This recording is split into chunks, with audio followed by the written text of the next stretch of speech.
Welcome to Sakura Zoo, a zoo built in the heart of Japan. My name's Gunther, and it's about time we say hello to a scaly anteater. That's right, we're opening a new Chinese pangolin habitat for our zoo guests to learn more about the roller of Asia. Now don't forget to leave a like and show some appreciation for these scaly little animals. I'm really excited to show off this build. More so because I'm a huge fan of pangolins. They are animals that are highly endangered in Asia anyway. I know that there's 8 pangolins in the world. Asia has 4 of them. They are all endangered or critically endangered, which is terrible to say, but these are amazing animals and I really love them. Their scales just speak to me. I don't know what it is. But there's something really important happening in this build. We're seeing a lot of the things we saw in our Palace Cat habitat. Because remember, our Palace Cat habitat was actually our 3rd episode, but I really wanted to get it out because of the new DLC, and it worked out. So we're finally seeing how I built our glass barrier and our adobe wall. And there's nothing too special about these builds. For the glass barrier, it was some Indonesian stained wood, some glass and marquee beams. And for adobe wall, it's dry stone, plaster, colored a little bit of white, and then these clay roof tiles. Now I'm using a mod that does allow me to play around with it a little bit, all in one piece, but you can actually make this without a mod. It's super easy. Just gotta remember that you're probably gonna have multiple different versions or multiple different groups on this, which is unfortunate, but it works out. With the most of our barriers set up, it's time for us to focus on something a little bit more different for this habitat. This is kind of more of a stopping point for our guests. I really want to throw back some homage to Japan and the culture, and that's why you see this torii gate being set up. And I'd like to think of this as more of a foliage focus point. I've utilized the Zen stones, which are pieces that were never originally meant to be in the game, but they were left over, I believe, and you can find them in the workshop. Amazing pieces to utilize. Pretty cool, and you can't go wrong with having a Zen garden in any of your zoos. Now that being said, I'm a little bit concerned with how dry it looks, so adding in some foliage really kind of makes it pop. And you're seeing me check multiple times to make sure that our fountain bamboo is not sticking out of the adobe walls, because nobody wants to see some clipping when it comes to foliage. On top of that, I'm going to add a little bit more. I'm going to add common saltwort, lady ferns, nettle, and a wild hedgerow, which, considering the wild hedgerow was added to the game pretty late, I love it. I absolutely love it. It creates these amazing barriers. So if you're working on some foliage and you want to kind of create a heavy barrier, can't go wrong with wild hedgerows. Now with that out of the way, it is time for us to start focusing on the interior of the habitat. And this is nothing too special, and I'll be honest with you, I am still on the fence about how I like this habitat. The foliage is fantastic and I'm okay with it, but it just doesn't scream pangolin habitat. And maybe that's because there's no climbing. For some reason, as far as I know, pangolins actually climb. Now, I could totally be wrong, and I will say I am wrong. I was wrong about the Palace Cat. I mentioned incorrectly that it was the smallest cat in the wild. That was totally wrong. I am more than happy to admit that I was wrong about that. It is not the smallest, but it is one of the cutest because everybody loves grumpy cats. So I might be wrong about these pangolins climbing, but in every video and every photo I've seen, pangolin habitats have all these climbing structures. If you look at their claws, and you might have seen that in the initial first cinematic shots of the pangolins, they are like perfect for digging and climbing. So why would they not want to climb? But it's okay. We're gonna do what we can and make how we can. We're making this in franchise, which means I can't really go in and add climbing structures because it's gonna eat up a lot of the space. But I think it's okay. Am I gonna keep the pangolins here? Who knows? Because sometimes the joy of playing Planet Zoo comes back with the idea that you can rebuild habitats, you can repurpose them. You often see zoos actually repurpose old habitats into new habitats for new animals, and this may be something that we will go back and visit. I would love to hear your thoughts in the comments below about maybe replacing the animal in this habitat. I think it would be really cool if we utilized the same structure, maybe just set up the foliage a little different, which leads to the idea of having faux rocks here. This would allow us to repurpose this habitat at any time. It's enough about me talking about what I might want to do in the future. We're finally working on the foliage, which surprisingly went pretty fast.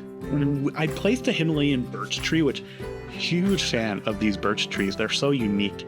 But I placed a Himalayan birch tree as our focus point for this habitat. So it's going to be the one item that's going to separate the two sides of our habitat. And you can kind of see it happening right now. and you're going to see it kick in when we kind of modify some of the barrier walls.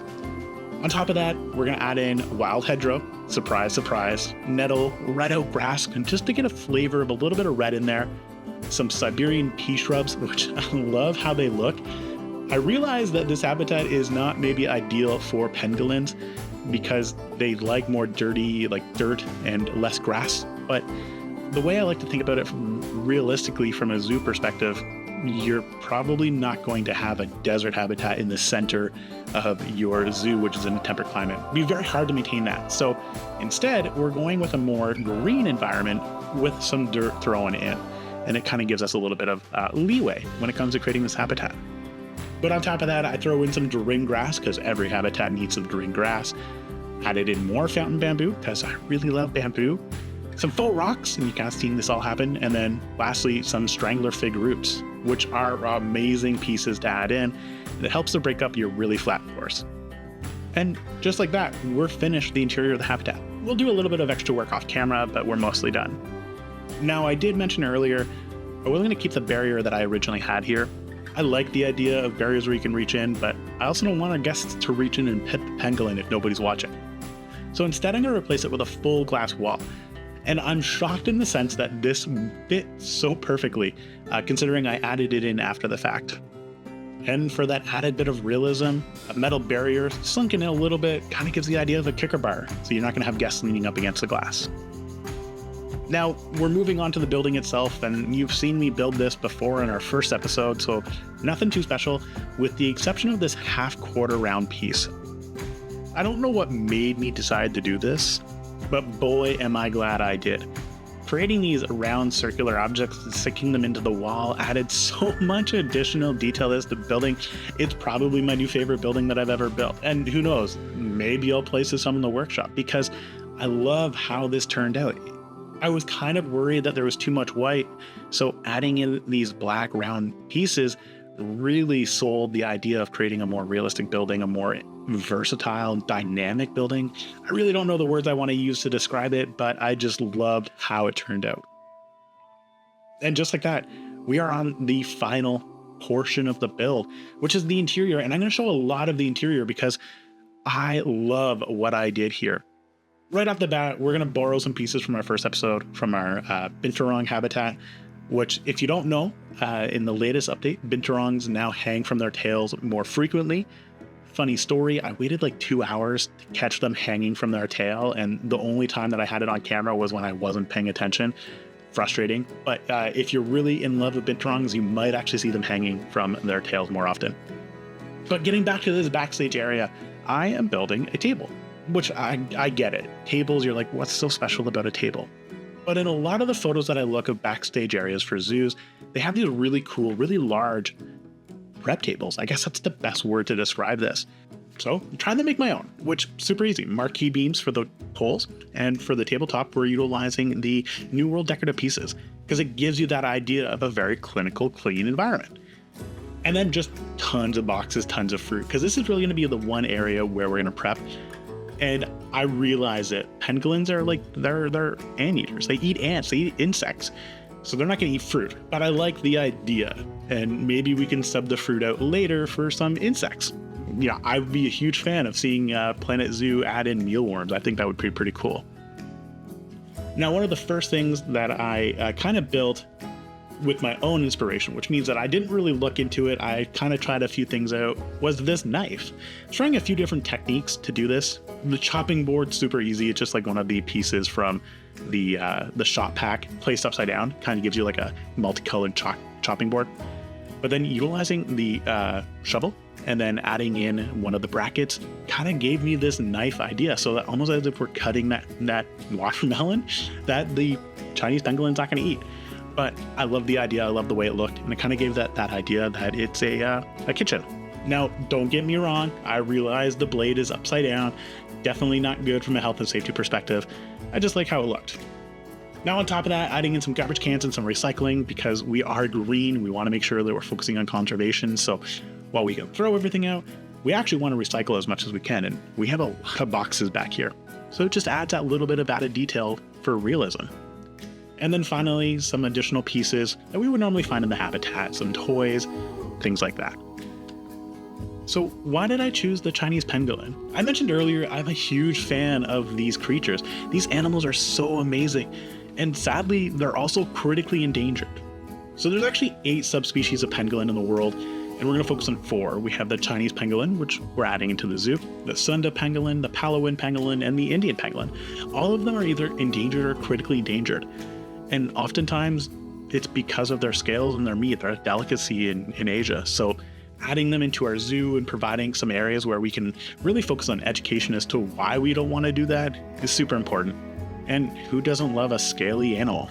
It's just something about that makes me happy to see. And I would love to be able to, not that I would, but I would love to be able to hold or touch and handle a pangolin at some point in my life. Now, I mentioned earlier that these are the rollers of Asia, and there's actually a reason for that. So the word pangolin actually comes from the Malay word pangolong, and I probably pronounced that incorrectly, but it actually means roller. And it's because the pangolin rolls up in self-defense. So startled pangolin will probably cover its head with its front legs, exposing its scales to any potential predator. And if you touch or grab it, it's oftentimes going to roll up completely into a protective ball, and that's really where that name comes from.